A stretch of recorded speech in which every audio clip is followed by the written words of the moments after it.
마태복음 13장 36절에서 43절까지입니다. 우리가 지난 시간에 마태복음 13장에 나와 있는 씨 뿌리는 비유를 우리가 같이 들었습니다. 마태복음 13장에는 7개의 비유가 나와 있고 그 비유의 주제는 한결같이 하나님의 나라를 의미합니다. 하나님의 나라가 어떻게 시작되는가? 하나님의 나라는 어떻게 이 세상에 존재하는가? 하나님의 나라는 어떻게 성장하는가? 하나님의 나라는 언제 완성되어지는가? 이런 것들을 비유를 통해서 해주신 말씀이 바로 마태복음 13장입니다. 오늘은 알곡과 가라지의 비유입니다. 우리가 비유는 잘 알고 있는 사실을 끌어다가 잘 모르는 것을 설명해 주는 것이 비유예요. 그래서 우리가 일상적으로 경험하는 것들, 내가 직접 경험하지는 않았지만 보고 들은 것들, 이런 것들을 가져다가 영적인 하늘의 것을 설명하는 아주 뛰어난 예수님의 특별한 방법이 비유입니다. 저는 확인은 안 해봤습니다만은 어떤 분은 비유가 성경에 한 50가지 정도가 나온다, 이렇게 말하기도 합니다. 그런데 우리가 주의할 것이 있어요. 이단들이 이 비유를 잘 써먹습니다. 흔히 비유풀이라고 해서 성경은 짝이 없는 것이 없다, 그래서 신약과 구약을 무조건 짝을 지어가지고 짜맞추기 하는 이런 방법을 통해서 이단들이 믿음이 약한, 분별력이 없는 사람들을 미혹하는 일이 굉장히 많습니다. 신천지 같은 이단도 마찬가지예요.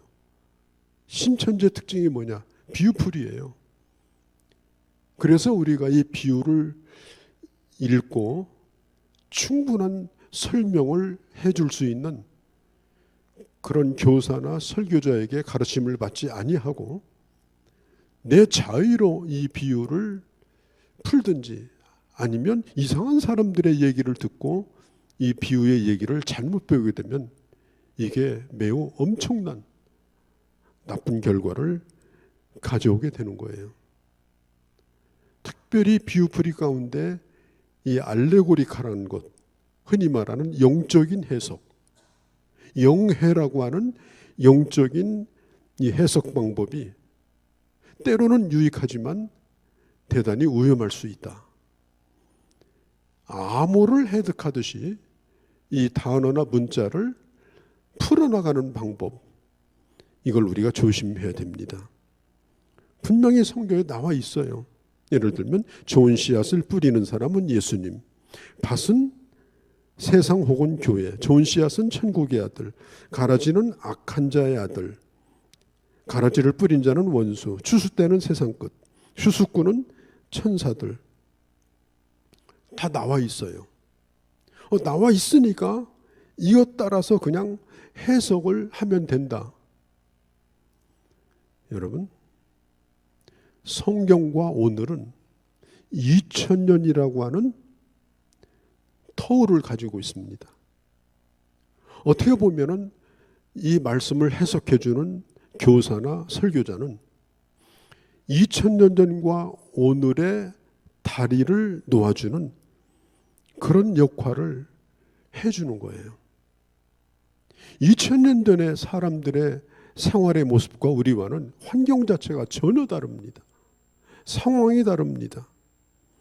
그래서 예수님께서 어느 시대의 어느 상황 가운데 이 말씀을 하셨고, 그러면 오늘 우리가 겪는 오늘 우리의 문제, 오늘 우리의 현실 속에서 이 말씀은 어떤 의미가 있는가, 이것을 우리가 분명하게 이해할 수 있어야 되는 것입니다. 내용을 봅니다. 어떤 사람이 좋은 씨를 밭에 뿌렸습니다. 그런데 농부가 잠든 밤중에 원수가 와서 곡식 가운데 가라지, 이것은 돌보리입니다. 알곡보리가 아니고 보리와 매우 흡사한데 돌보리를 뿌리고 갔습니다. 처음에는 잘 몰랐습니다. 싹이 날 때도 몰랐습니다. 그런데 이삭이 폐일쯤이 되었을 때에 그때 일꾼이 그 보리밭에 돌보리도 함께 자라고 있다는 것을 알게 됩니다. 깜짝 놀랍니다. 그래서 얼른 주인에게 달려가서 말합니다. 주인님, 밭에 좋은 씨를 분명히 뿌렸을 터인데 지금 가라지가 여기저기 지금 생기고 있습니다. 그때 주인은 전혀 놀라지 않습니다. 담담하게 얘기합니다. 원수가 그랬구나. 종이 말합니다. 그러면 우리가 가서 그 가라지를 다 뽑아 버릴까요? 주인이 또 얘기합니다. 아니야, 내버려둬. 왜냐하면 가라지를 뽑다가 곡식까지 뽑힐 위험이 있기 때문에 어차피 추수할 거야. 좀만 기다리면. 그러니까 그냥 두어. 그러면서 주님이 이어서 하시는 말씀이 추수 때가 되면 주인이 추수꾼을 시켜서 가라지는 먼저 거두어 불사로 단으로 묶어서, 단으로 볶았다는 말은 가라지도 굉장히 많았다는 뜻이에요. 단으로 묶어서 불에 태워버리고 그리고 곡식은 곡간에 넣으라. 이것이 예수님의 비유의 내용입니다. 다수가 이 말씀을 들었고 나중에 오늘 읽은 이 본문 43절까지의 말씀, 제자들이 예수님에게 물어요. 예수님, 아까는 우리가 이해를 잘 못했는데 이게 도대체 무슨 뜻입니까? 그렇게 묻게 되어져요. 설명을 요구합니다.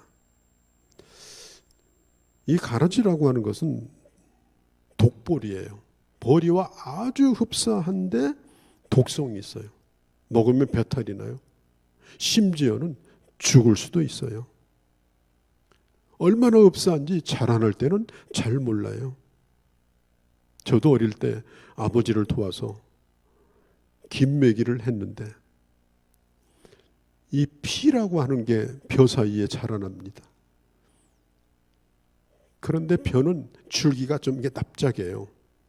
그런데 피는 줄기가 이렇게 둥그렇습니다. 자세히 보면 아는데 전문 농사꾼이 아니면 몰라요. 그래서 나중에 추수 때가 되면은 본색이 다 드러납니다. 열매가 다른 거예요. 그래서 아주 그걸 다 이제 뽑아내곤 했는데 이걸 구분하기가 정말 쉽지 않아요. 덧뿌리고 갔어요. 예전에 이 중근동 지방, 아마 우리나라도 그럴 수 있을 거예요. 같이 농사를 지었는데 어떤 집은 뭐 농사가 얼마나 잘 됐는지 눈에 보여. 그게 우리 집은 아예 농사가 안 돼서 시기심이 생겼어. 나만 못 되면 되냐, 너도 못 되라. 그리고 그 논에다가 독보리를 뿌립니다. 왜? 배가 아파가지고 같이 망하자고 원하는 감정을 가지고 그런 경우가 있었다고 합니다. 농사짓는 농부가 와서 큰일 났다고 말하죠. 그때 주인은 대번에 알아차려요. 원수가 와서 그 일을 했구나. 물증은 있는데 심증은 있는데 누군가 분명하지 않아. 그러나 분명한 것은 내가 뿌린 건 곡식을 뿌렸는데 다른 자가 와서 뿌렸구나. 뽑아낼까요? 그냥 같이 사는 길을 선택해라. 그러면서 주님이 곧바로 하시는 말씀이 뭐냐면 종말에 대한 얘기입니다. 오늘 이 비유를 우리가 볼 때에 주의해서 보아야 될 것이 뭐냐면은 종말에 가서야 추수를 할 거다. 종말에 가서야 분리가 될 것이다. 그걸 말하고 있는 거예요. 오늘 성경에 보면은 자기 밭에다 주인이 뿌렸다고 그랬어요. 그 씨를 뿌리는 분이 누구냐? 예수님이에요. 예수님 자신. 이 세상은 예수 그리스도의 땅입니다. 예수님은 하늘과 땅의 모든 권세를 가지고 계신 분이고 이 땅을 다스리는 분이십니다. 그래서 주님은 자기 밭이라고 그랬어요. 에덴 동산에 사람을 만들어 놓고 그 동산은 그야말로 지성낙원이었습니다. 그래서 에덴 낙원 이렇게 말하잖아요. 아름다운 동산이었어요. 그런데 그 동산에 악한 자가 들어왔어요. 그래가지고 연약한 자, 여자에게 가서 씨를 뿌립니다. 뭐라고 뿌리느냐?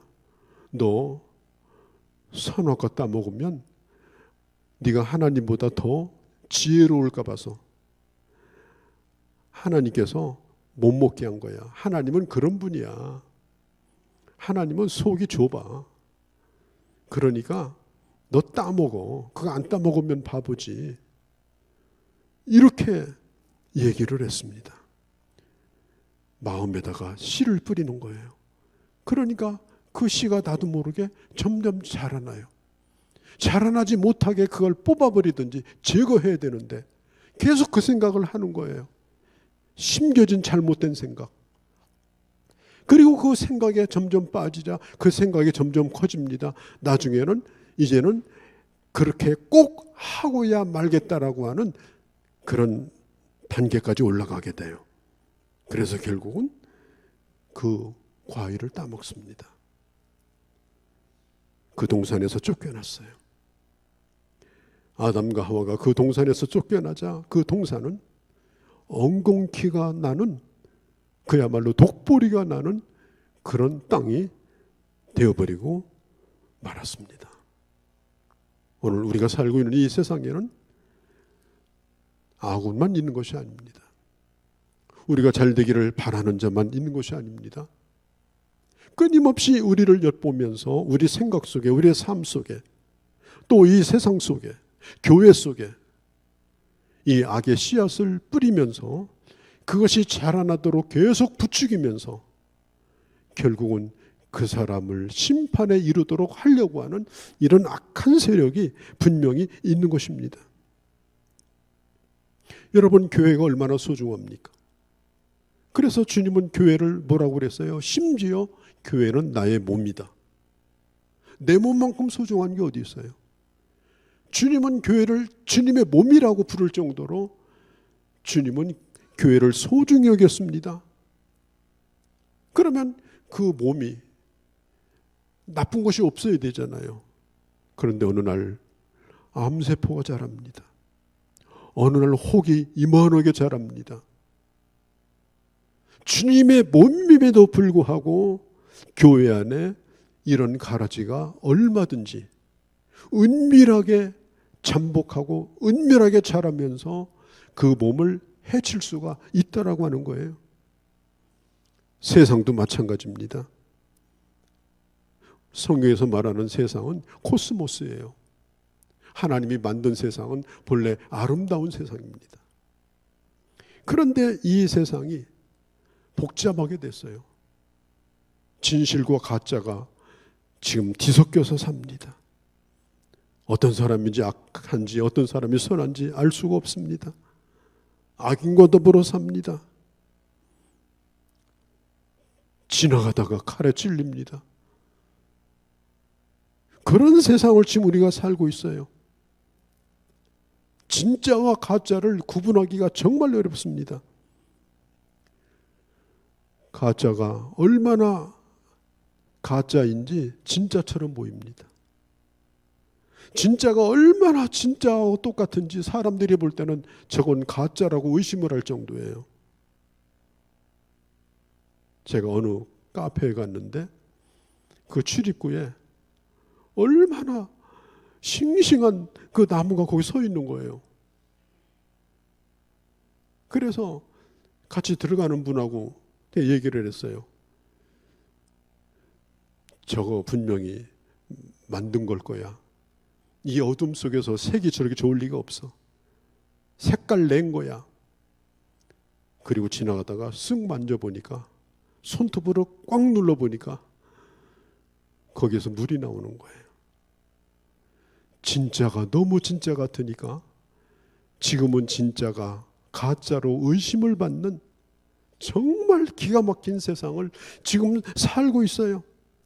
저 사람 쇼하고 있는 거야. 그렇게 할 정도로 진짜를 찾아보기가 어려운 이런 세상을 우리가 살고 있는 겁니다. 100% 선도 없고 100% 악도 없고 100% 정의도 100% 불의도 없는 그런 세상입니다. 저도 나이가 젊었을 때에 흑백 논리에 빠진 적이 있었습니다. 정의가 아니면 불의, 불의가 아니면 정의, 내 편과 남의 편 선명하게 갈라놓았습니다. 우리 대한민국 교회가 코로나 때에 완전히 반쪽이 나버렸어요. 예배 드리는 교회, 안 드리는 교회, 아스팔트로 나가는 교회, 안 나가는 교회. 그래가지고 얼마나 사람들이 이 흑백 논리에 빠져서 저주하고 정죄하고 갈라치기 하고 차별하고 지금 그렇게 돼버렸어요. 저도 젊었을 때 그런 생각이 얼마나 강했는지 몰라요. 그런데 살다 보니까 정말 악인인 줄 알았는데 그 사람을 치러보니까 그 사람은 악한 사람이 아니에요. 정말 괜찮은 사람이에요. 그 사람 정말 선한 사람인 줄 알았는데 치러보니까 아주 흉악한 악마야. 그런 일들이 지금 얼마나 많이 일어나는지 몰라요. 내가 갈라놓을 수 없어요. 내가 판단할 수 없어요. 내가 갈라치기 해서 뭐가 옳다 그러다 단세포적으로 그렇게 판단할 수가 없는 거예요. 거짓이 판을 치고 있는 이 세상, 불의한 세상을 바라보면서 우리의 가슴 속에도 저 가짜들 다 도려내가지고 진짜만 사는 세상이 됐으면 좋겠다. 어느 목사님이 설교하시는 걸 제가 들었어요. 어느 교회에 부흥회하러 가셨는데 그 교회가 교회 안에 분파가 일어나서 많이 이렇게 고생을 했던 교회입니다. 장로님 오셔서 이렇게 얘기더래요. 목사님, 우리 교회 가짜들은 다 나갔습니다. 지금 진짜만 모여 있습니다. 그래서 목사님이 그냥 아무 소리 안 하고 듣고만 있었지만 속으로 그런 생각했대요. 이 가운데도 가짜가 많으니라. 진짜만 있는 세상을 여러분 꿈꾸십니까? 그런 세상은 없어요. 진짜만 모여있는 교회, 그런 세상 없어요. 그런데 내가 그걸 어떻게 구분합니까? 내가 그걸 어떻게 갈라놓을 수 있습니까? 심지어 내가 어떻게 그것을 심판할 수 있습니까? 그럴 수 없는 거예요. 예수님 당시에 열심당원이라는 사람들이 있었어요. 열심당원이 누구냐? 아주 과격한 사람들이에요. 그때 당시 이스라엘이 로마의 지배를 받고 있었기 때문에 이스라엘이 사는 길은 저 로마의 군합발로부터 해방되는 거다.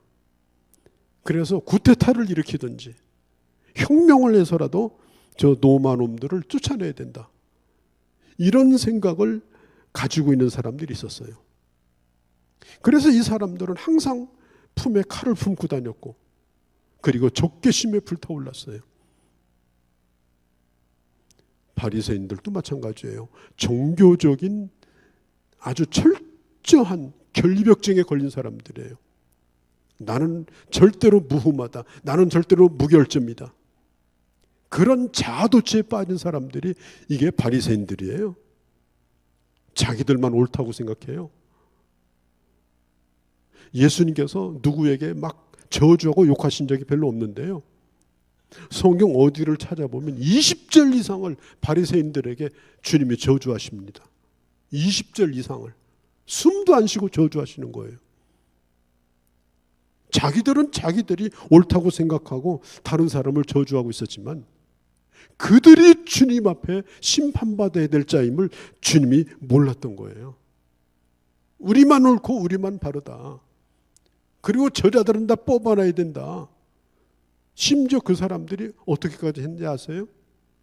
저 세리들과 바리새인들과 저 세리들과 창기들과 밥 먹고 있는 저 나사렛 예수도 가짜다. 어떻게 저런 자와 밥을 먹냐? 어떻게 저런 자와 손을 잡고 있냐?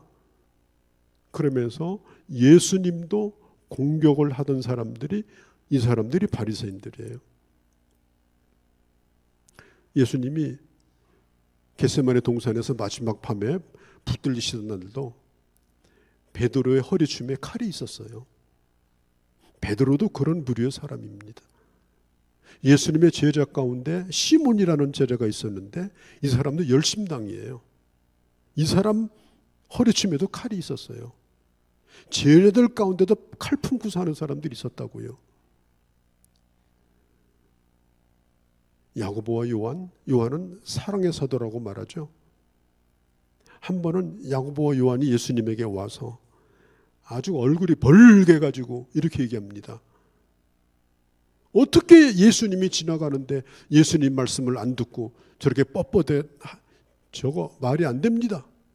예수님 당장 하늘에서 불을 내려가지고 저들을 그냥 다 죽여버리십시오. 그게 사랑의 제자 사도 요한이 한 얘기예요. 여기 앉아있는 여러분 속에서도 그런 적개심과 그런 흑백 논리와 자아도취적인 그런 자기 결벽증에 빠져서 끊임없이 사람들을 심판하고 사람들을 분리시키고 그러면서 내가 심판자가 되겠다라고 생각하고 있는 사람들이 교회 안에도 있는 거예요. 안타깝지만 제가 카톡을 하는데 단톡 이런 데 보면요, 저주에 가까운 양진영의 이런 얘기들이 그냥 날마다 떠오릅니다. 저는 읽어보지도 않아요. 그거 누구 읽어보라고 올리는 겁니까? 그런 주장을 할 시간 있으면 기도하셔야지. 그런 주장을 할 시간 있으면 복음 전해야지. 대낮에도 그런 걸 하고 앉아 있어요. 심각하게 생각해야 됩니다. 예수님에게 물었어요. 도대체 이 가라지가 어디서 생겼습니까? 원수가 그렇게 했구나. 뽑아버릴까요? 제거해버릴까요? 깨끗한 세상 만들어버릴까요? 내가 이 자들을 다 섞어버릴까요? 예수님이 내버려 두라고 그랬습니다. 가만히 두라. 너무나 오랫동안 얽혀져 있기 때문에 이건 이 세상에 살아있을 동안 분리할 수가 없다. 죄송합니다. 부부간에도 얽혀져 있습니다. 하나는 가라지고 하나는 알곡입니다. 이혼할 겁니까? 친구간에도 그렇습니다. 친척간에도 그렇습니다. 사업관계로 얽혀져 있습니다. 그들과 어울려 살지 않을 겁니까? 끊임없이 그들을 저주하고 끊임없이 그들을 심판하며 살 겁니까? 왜 하나님 저자를 저주하지 않느냐고, 언제 쓰러지느냐고 그렇게 항의할 겁니까? 하나님이 언제 그렇게 하라고 시켰습니까? 오늘 이 알곡과 가라지 비유를 다른 사람을 심판하는 도구로 쓰면 안 됩니다. 제가 지난주 수요일 목요일까지 알곡과 가라지에 대한 고민을 많이 했습니다. 수많은 글도 읽어보고 설교도 들어봤어요. 90%가 이 비유를 다른 사람을 심판하는 도구로 사용하고 있었어요. 그건 잘못된 겁니다. 언제 세상을 심판하라고 주님이 우리에게 이 비유를 말씀해 주셨어요? 마지막 심판이 있다고 말씀하셨지 내가 심판입니까? 내가 추수꾼입니까? 말씀을 그렇게 가르치면 안 돼요. 주님의 의도와는 전혀 상관이 없는 거예요.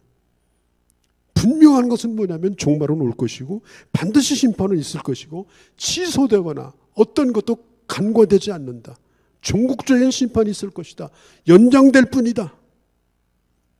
샘물처럼 맑아야 될 주님의 몸된 교회 안에도 분명히 악한 것이 존재하는 것을 우리가 보고 사는 것이 현실이지만, 저 사람 교회 안 나왔으면 좋겠다, 저거 뽑아버리자, 그러면 되는 겁니까? 내가 교회 앞에 앉아가지고 교회 안에서 심판자 노릇을 합니까? 그렇게 하라고 오늘 이 비유를 말씀하시지 않은 거예요. 여러분 스스로가 여러분 자신이 나는 알곡이다 그렇게 믿으신다면 여러분 자신의 거룩을 지켜나가시면 됩니다. 내가 이 세상에 얽혀서 살지만, 내가 이 세상 가운데 세상 사람들과 어울려 살지만, 그럴 수밖에 없는 환경에 처해 있지만, 그런 것 때문에 영향을 받거나 실족하지 아니하고 끊임없이 내 영적 상태를 점검하면서 악에게 지지 말고 선으로 악을 이기며 하나님의 사람됨을 보여주면서 살아가기를 원하는 것이 바로 오늘 주님이 우리에게 주신 이 알곡과 가라지의 비유인 것입니다. 성경은 말합니다. 그렇게 잘 이기고 잘 버티고, 아니 그런 사람들을 끝까지 품고 사랑하고, 심판은 하나님 앞에 맡기고 사랑하는 건 내가 해야 될 의무고, 심판은 하나님이 하시는 것이고, 그리고 나는 그를 품는 것이고, 이런 주님의 마음을 가지고 나도 전에 가라지였는데, 나도 전에 강박한 자였는데 내가 예수 믿어 하나님의 자녀가 된 것처럼 저 사람도 언젠가는 알곡이 될 수가 있다. 오히려 그를 품고 기도하고 그를 사랑하고, 내일 심판이 올지라도 실망하지 않냐고 그에게 마지막 복음을 전하고자 하는 그 사랑의 마음을 가지고 살아가는 사람이 하늘의 별처럼 빛나는 자가 되게 하겠다고 그랬지, 어디 심판하는 사람이 빛나게 한다고 그랬어요. 난 여러분들이 그렇게 되기를 원치 않습니다. 우리 교회도 그렇게 되기를 원치 않습니다. 날마다 세상 이렇고 누구 저렇고 뭐 이 정권이 어떻고 그만합시다. 세상은 바뀔 거고 세월은 지나갈 건데 어느 때까지 그렇게 할 겁니까? 내가 하나님의 사람으로 하나님의 사람의 의무를 다하며 오늘보다 내일이 거룩해지며 더욱 알곡되는 신자로 살아가는 것이 내게 더 급한 일이 아니에요? 가라지와 싸우다가 나중에는 곡식이 가라지 닮아가는 그런 비극적인 종말을 맞을 거예요? 기독교 2000년 역사를 볼 때, 특별히 중세기 때 이단이라고 몰려가지고 많은 사람들이 화형을 당해 죽었습니다. 심지어 마녀로 몰려가지고 수많은 여자들이 저 유럽에서 죽어갔습니다. 얼색이 하얗다고 그래서 마녀 닮았다고 해서 또 유치관에 기분 나쁘면 마녀라고 고소해가지고 얼마나 많은 여자들이 모진 고문을 받고 죽었는지 몰라요. 그런데 알고 보니까 그들은 이단도 아니었고 그들은 마녀도 아니었습니다. 그들의 정통이었습니다. 그들은 지극히 평범한 선한 사람들이었습니다. 우리가 이 세상을 바라볼 때에 진심으로 부탁을 합니다. 주님의 마음을 가지고 세상을 보시기를 바랍니다. 마음이 병들면 하나님의 사람으로 살아갈 수가 없는 것입니다. 고린도전서 13장에 이렇게 말합니다. 마지막에 보면 그때에 가서 얼굴과 얼굴을 대하여 볼 것이요. 고린도전서 13장인 사랑장입니다. 우리가 누구를 판단하든지 정죄하든지 하는 것은 그때에 가서 얼굴과 얼굴을 대하여 볼 때 가능한 거지. 우리가 이 땅에 숨을 쉬고 살아있을 동안은 내가 누구를 판단하든지 정죄하든지 저 사람 뽑아버리면 좋겠다, 그렇게 하는 것은 아니다. 내가 관심을 가져야 될 것은 누가 갈아지고 이것 중요한 것이 아니라 내가 지금 생명나무 되신 예수 그리스도로부터 멀어지고 있는 내 자신을 안타깝게 생각하고 애통하게 생각하고 내가 주님 안에서 살아가는 것, 이것이 더 내게 중요한 것이다. 어떤 사람도 하나님의 은혜를 베풀면 알곡일 수 있다. 나는 어떤 경우에도 저 사람을 포기하지 않겠다. 마지막 심판 때까지는. 그런 주님의 마음을 가지고 우리 주님이 품기를 원하신 거예요. 그러니까 이 가라지 비유를 들었던 대상자가 누구냐? 열심당원들, 그리고 민족 해방을 부르짖었던 사람들, 바리새인들, 이런 사람들을 대상으로 해서 주님이 하셨던 말씀이 오늘 이 비유의 말씀입니다. 여러분들 알곡이라고 생각하십니까? 이 세상 가운데 하나님의 사람으로 예수 그리스도 안에 꼭 붙어서 주님의 생명으로 꿋꿋하게 사시고 열매를 맺고 사랑할 자를, 내게 허락한 자를 끝까지 사랑하고 품고, 그리고 마지막 하나님 앞에 섰을 때 오늘 43절에 있는 말씀처럼 하늘의 별과 같이 빛나는 자로 다니엘서에 있는 것처럼 수많은 사람들을 품고 사랑하고 주의 복음을 증거함으로 그들을 주님 앞으로 돌아오게 하고 품었던 그들에게 주시고자 했던 하늘의 별과 같이 빛나는 그 영광, 그 영광에 참여할 수 있는 그런 멋진 하나님의 사람들로 여러분 살아가시기를 주의 이름으로 축복합니다. 거룩하신 우리 아버지, 사랑이 풍성하시고 은혜가 풍성하신 우리 아버지 하나님, 우리가 살고 있는 이 세상은 악과 선이, 가짜와 진짜가 혼돈스럽게 섞여 살고 있습니다. 그러나 우리가 주님 앞에 설 때 너무나도 분명하게 알곡과 가라지가 분리될 것을 저희들은 알고 있습니다. 나의 알곡됨을 확신하면서 세상을 정죄하고 분리하는 자가 아니라 하나님의 사람됨을 더 드러내고 이 땅에서도 빛처럼 살고 주님의 너그러움과 기다림과 주님의 관용의 마음을 가지고 품음으로 말미암아 오히려 많은 사람들을 변화시켜 주님 앞으로 돌아오게 하며 하늘의 별처럼 영광스러운 자로 주님 앞에 설 수 있는 저희 모두가 되게 하여 주시옵소서. 우리 주 예수님의 이름으로 기도하옵나이다. 아멘. 예수 그리스도의 은혜와 하나님 아버지의 극진하신 사랑하심과 성령 하나님의 감화 감동 역사심이 오늘 함께한 모든 주의 자녀들 머리머리 위에 이제로 영원히 함께 계실지어다. 아멘.